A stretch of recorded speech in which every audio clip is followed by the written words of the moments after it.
SOS Wrestling Network back at you guys once again. More New Japan Pro Wrestling action. This time we have the G1 Climax final right now. We have the Block A winner, which is Kota Ibushi, taking on the Block B winner, which is Sanada. The winner's getting all the marbles, and for Kota Ibushi, this will be his third time entering the G1 final. Let's see if he can make it 2 victories in a row, join the likes of guys like Hiroshi Tenzan, I almost forgot his name, and Masahiro Chono to be the only people to win G1 tournament back-to-back. So without any further ado, guys, let's get this show started. First match we have Taichi, Zack Sabre Jr., El Desperado, and Doki, otherwise known as Suzuki-gun, taking on the team of Chaos. We have Hiroki Goto, Tomohiro Ishii, Yoshihashi, and Toru Yano right here. The Suzuki-gun team is actually able to get the victory. About 10 and a half minutes, excuse me. This was all about setting up challengers for the Never Six-Man belts. Really wasn't nothing special, wasn't nothing to write home about. You could skip it if you want, but I actually like this match. Taichi and Ishii started this match off. We got trading kicks to each other's legs. Then we got Sabre and Goto. They tagged in. And Suzuki-gun turned this to an all-out brawl, which they were known to do. When the dust settled, we got Zack Sabre Jr. begin to work over Goto's bad shoulder. Goto was able to tag in Toru Yano right here. We got Zack Sabre Jr. and Toru Yano doing a little bit of comedy spot right here. So then we get Doki and Yoshihashi tagged in for the closing sequence of this match. Desperado jumped in and he hit Yoshihashi with the right hand. Sabre and Taichi hit Yoshihashi with the Zack Mephisto. Taichi threw Doki on top of Yoshihashi, and Doki actually scores a pinfall victory right here. So we get post-match, Suzuki-gun continues to beat down Ishii and Goto, Yoshihashi. Doki used the steel pipe on Goto. Sabre uses the octopus hold on Yano, and Sabre hit the dragon screw on Ishii. Suzuki-gun started to pose with the Never Six-Man Tag Team title, so that looks like where we're going. We're going to get Doki being a part of the challenging team, so totally fine with that. Match number 2, we had Shingo Takagi, Hiromu Takahashi up, Los Ingobernables de Japón, taking on and defeating the team of Minoru Suzuki and Yoshinobu Kanemaru right here. So, as you can expect in this match, intensity was off the chains right here. As soon as he stepped through the ropes, Suzuki went right after Shingo. All 4 of these guys brawled around ringside. Kanemaru cut Hiromu off with a drive-by drop kick onto the apron as well. So, getting some hot and heavy stuff early here. Kanemaru and Suzuki start working Hiromu over. Shingo was able to get a hot tag here, and he had an awesome exchange with Minoru Suzuki. They did a series of near misses on signature spots. Suzuki avoided the slide lariat. Shingo fought out the choke. Suzuki no-sold the Death Valley driver. Shingo ate a PK, so on and so forth. Kanemaru and Hiromu tagged back into this match. Suzuki jumped in for a double team again, and Hiromu found himself being worked over once again. Kanemaru hit a deep impact, but Shingo saved Hiromu. Shingo hit a pop-up DVD on Kanemaru, and this was able to fire Hiromu up right here. Hiromu hit a running Death Valley bomb into the buckle, then he followed it up with the time bomb, and he was able to pin Yoshinobu Kanemaru right here. So, got Los Ingobernables picking up the win right here. Post-match, we got Shingo and Suzuki still brawling, having to be pulled apart by the ringside crew, by the Young Lions. You know, all those guys trying to pull these guys apart to keep them from brawling.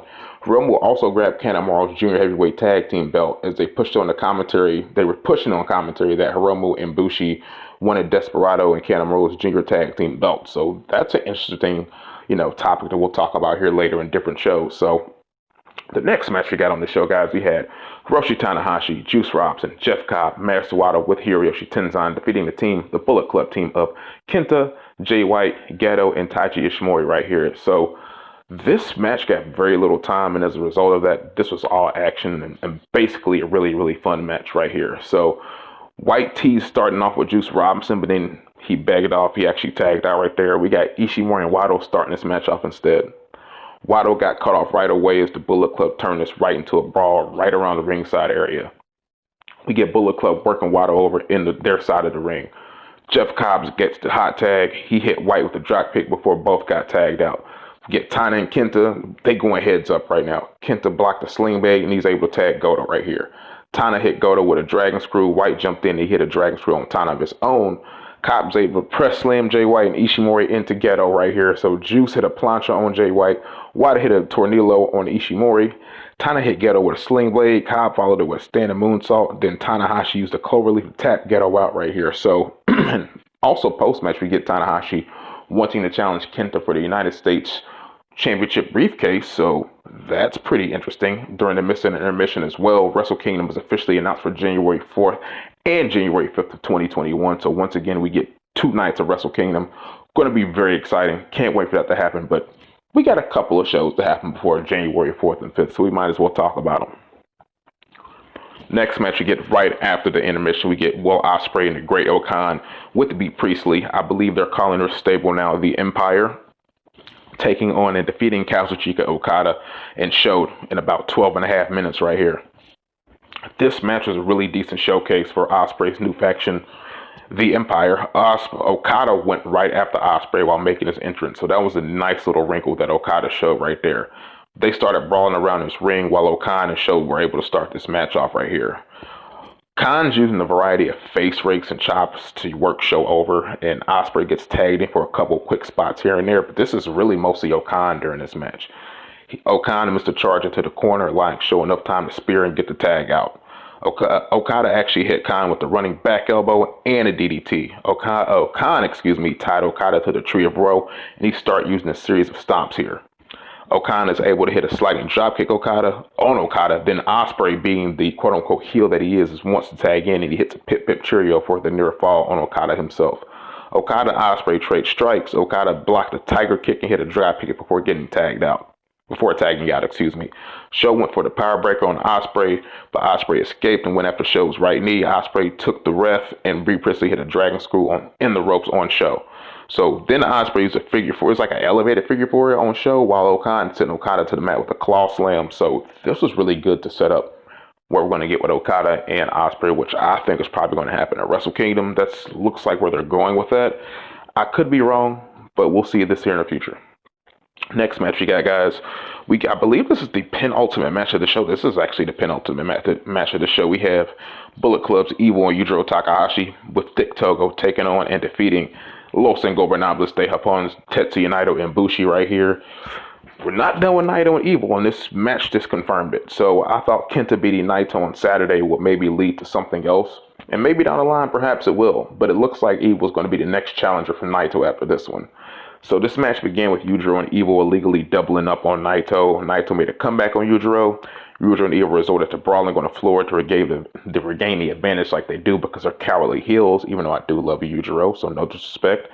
Evil, of course, used chairs on Tetsuya Naito. Once he get back inside the ring, Yujiro's working Bushi over right here. Bushi was able to get the comeback with the Hurricanrana. He's tagging Naito right back in. Naito hit Yujiro with a combination dead Calbron in the corner, but kept his eyes focused on Evil the whole damn time. Yujiro bit Naito's hand, and Evil tagged in. Naito hit a swinging DDT. Both of these guys tagged out from here. Bushi hit a top rope suicida and a DDT onto Evil. Togo took the ref. Yujiro jumped in for the double team. Evil was able to cover, and he hit a fisherman buster for the 2 count right here. Everyone jumped into the ring for the big move near the finish. Yujiro sent Naito on the outside after a big boot. Evil hit a lariat to cut Bushi off before he could make his comeback right here. Evil's able to hit Darkness Falls. Then he uses a Scorpion Deathlock submission to put this match away. So after this match, Togo's choking Naito out with the garrote.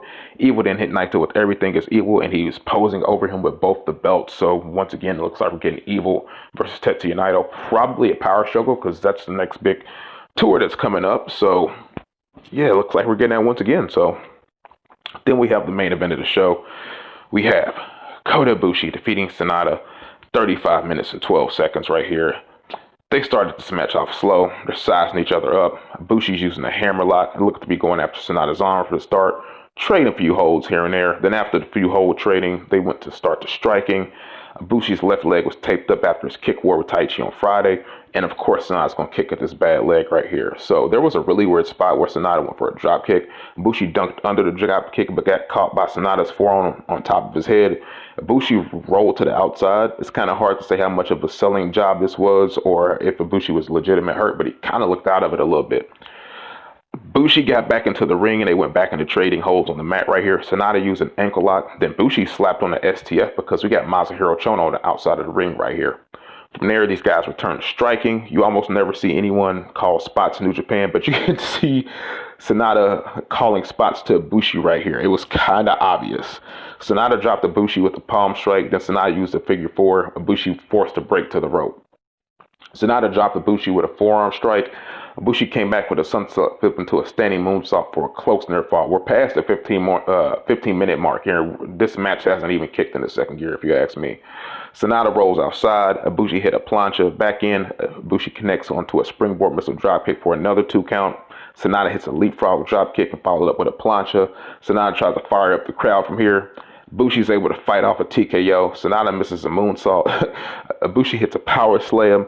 Ibushi misses a Phoenix splash. Sanada tries a moonsault, but Ibushi rolls out the way. Sanada lands on his feet, but out of that, he missed the moonsault and sends Ibushi outside to the Rana. Ibushi reverses the position and sends Sanada to the floor. Ibushi tees a golden triangle instead. Sanada jumped up onto the apron from that point.